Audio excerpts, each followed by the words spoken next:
Welcome, I'm Darren, and I'll be your guide today as I rank the worst insert cards for 1992 across all four sports.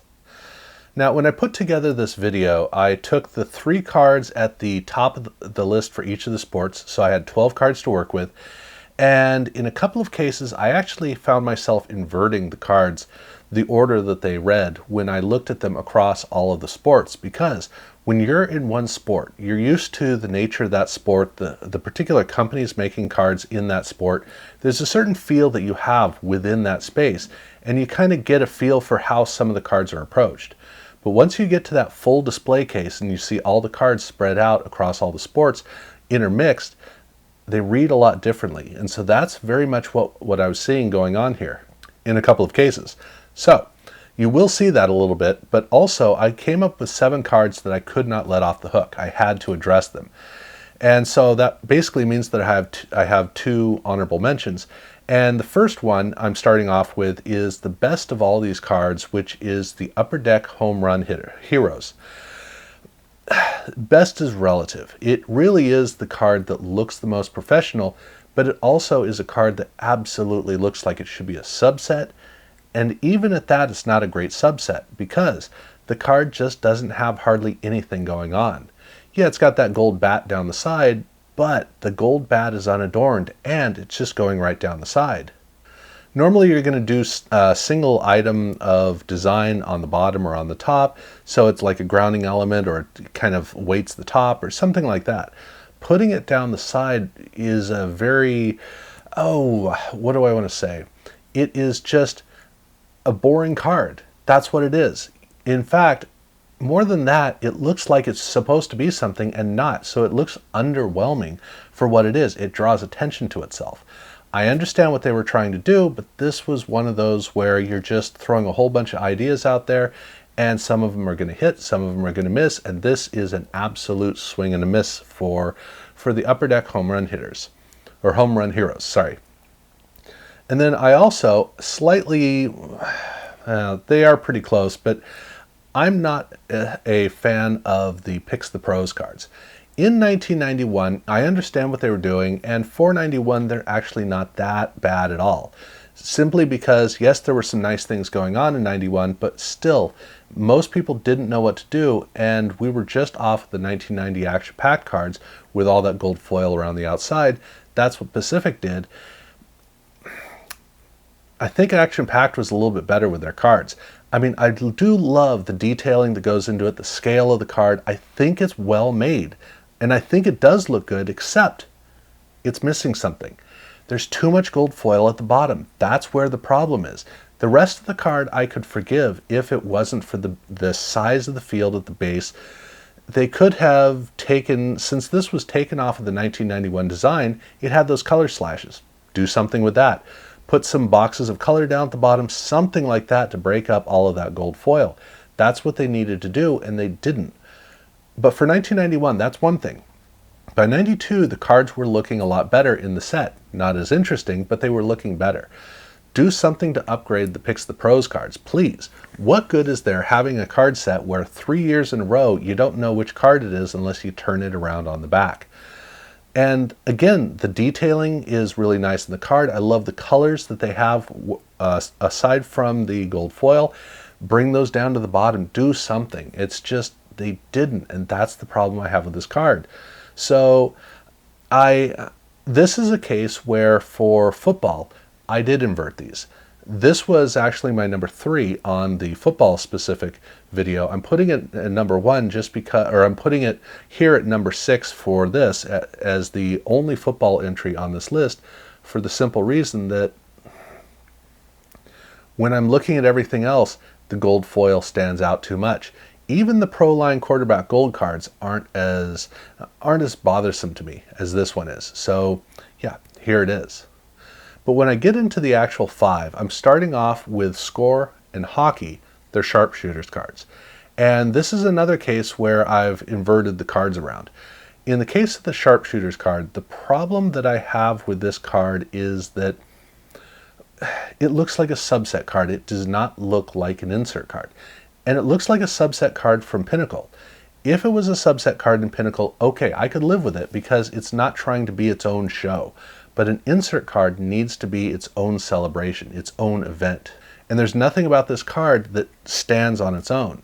The black box down at the bottom is nice to be a contrast for the text color and the gold foil at the bottom. It's not good for anything else. You can't just do a single box of black and just say, yep, there it is. You've got to do some sort of a transition or create a little border element or something. You got to break that up. But on top of that, the text is a little bit too small, and so you have the logo off on the side, which just doesn't really do anything. If they pulled the logo out and then they stretched the text out in the gold box, the card would be significantly better. But they didn't. They threw it together like this, and this is one of those cards you're just going to overlook. You're just going to miss it, and that's just the way that it is. So it's really unfortunate, but that's what we've got here. For number 4, I'm going with basketball with Beam Team. And here again, this is inverted. So in the case of the Beam Team cards, when I did the video for basketball, I did acknowledge that I would probably flip these around, that this had a good chance of being, to me, the worst basketball insert. And that's exactly what happened. The thing is that if you're in basketball in 1992, there wasn't a lot going on. And so you were a lot more open to designs because flashiness was working well enough because you didn't have much competition for how it stood out. And so in this case, that's what it was. It's just a ton of flashiness. The problem that it has is the fact that it doesn't have an integral relationship.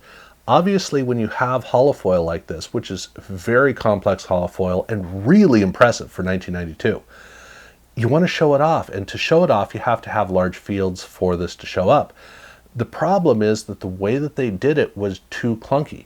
It looks pasted on, and on top of that, they have these beams that are split off from the main fields that really does make it look like a printing error, like there was too much of something or not enough or something, or there's something that's missing. It looks like an error of some sort. And it's a real shame because when you look down at the bottom, the actual design element at the bottom is gorgeous. And if they'd done something from that, we could have had a great card. And in fact, most of the Beam Team cards, apart from this set, look really good. This one just doesn't look good. And I already mentioned about the Pro Line Quarterback Gold cards, I think are better than any of the cards in this list. Here's a perfect example. If you look at the Quarterback Gold cards in the space of football, and you just sit down and look at them, the cards don't read well because you don't have a good transition between the gold on either side and the image in the middle. However, once you get to a display case, it actually does look like it's supposed to work. Because there's so much going on, that card actually reads pretty well. Whereas here, it's too flat, it doesn't look like there was ever any design element. Like they came up with a design and then just said, put image here. That's the way it comes across. So these I don't think read very well. But at least there are 3 that are worse, and we kick off the 3 with O-Pee-Chee Premier Star Performers. So here's a case where I had this at 3 for hockey, and now I've got it as the worst hockey card for when you look across the span, because the cherry picks, I didn't like it because there wasn't enough going on. But that's because I was looking at sharpshooters and I was looking at other inserts where they were basically borderless. And the cherry picks cards didn't look all that great. Well, now I'm in a space where I've got a ton of borders, and so the cherry picks cards look a lot more fresh, whereas this looks bland. And I can't think of any other word to use. It's just flat out bland. That's what it is. The problem this card has is it's very well crafted, but they didn't take the time to actually make something that was truly unique and stands out. You got to do something. And that was what they did with the main set. And then for the insert set, they just made a variation on it. They made an improvement on a bland card. And you can't get away from the blandness. And so ultimately, this is one of those where when you look through the display case, it looks like it's a year or 2 out of date. You got to do something to make the card have a feel to it. And this just doesn't. It's just kind of there. But just because you have some interest to the card doesn't mean it's going to work well. And at number 2, I have the Fleer Team Leaders cards for baseball. This is a card that I look at it and I try to remember what Darren in 1992 thought when he saw these. And I don't know if I saw them, but I don't know if I ever noticed them. Right now, at this time in 1992, you've got Ultra coming out, which is just absolutely, truly impressive. And even most of the inserts by Fleer were actually pretty impressive. Not necessarily the best designs in the world, but still quite impressive. This is just super clunky. It's boxy. It's really boxy. It looks to me like somebody wrote down on a notepad, I want some gold foil and I want some text in like a diamond or something and some stuff like that. And they took the notepad and they just kind of cranked it out and said, "This is what you want? Yeah, that looks about right." And then just forgot about it. They put a lot of care into most of the inserts for Fleer and especially in Ultra. But this one, they didn't. They just absolutely didn't. And so I look at it and I can't figure out why they wanted to do this. It looks like a sketch that should have been refined and it never got refined. So that's, yeah, I just don't like it. But number 1 is, how could it be anything other than Donruss Elite? And it amazes me that Donruss Elite is a truly treasured insert card because, I understand the history of the card. It wasn't the only card where they only made 10,000 of them. It's just the one where they put the serial numbers on the back so everybody pays attention to them over everything else. But these cards suck. And they're actually just as rare as the Pix the Pros cards. But at least with Pix the Pros, they made the card look nice. Maybe not absolutely knock you off your feet, but they made it nice. And with Donruss in 1991, their Elite card, they put some interest in it. They had the effect on it, and they did some things with the card to make it kind of interesting. Here, they just didn't. They have it very boxy, and what they wanted to do is they wanted to show off the prism effect that they had. And just like with what Topps would do with Stadium Club Beam Team, they needed a lot of real estate to do it, but they didn't do anything else with it. They didn't have any transition. They didn't have any elements to change the scale of it, to shift over to the image inside. And so it's kind of like a midlife crisis for a teenage girl. It is it's just bling, it is flash, and whew. And on top of that, when you turn the card over, the card back is papery. I think this is the only card in 1992 that has a papery back. So it even feels cheap. I don't get why making a card that's supposed to be as high profile and as special as Donruss Elite, they did something as truly bad as this.